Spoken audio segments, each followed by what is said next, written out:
Hey there everyone, in this video I'm going to show you how to change your location settings on your Facebook account.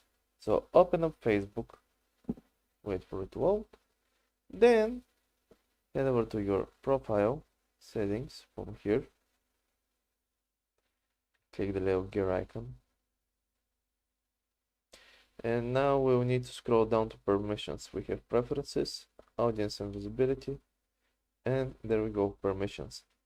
You can see it's the second one here. Click on location. Right now I have it turned off for me, but if you want to turn it off or on, just go to device settings.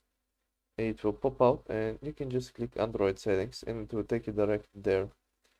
And usually this is done by just going to settings, going to the apps, finding Facebook and clicking permissions.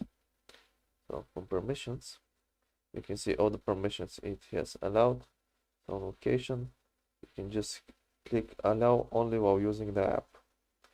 Now if we go back, you can see it says off, but we can use it while we're using the apps. Here also you can see your check-ins and your ads depending on your location, and that's pretty much it. This is how to edit that. So hope this helped. See you next time and have a nice day.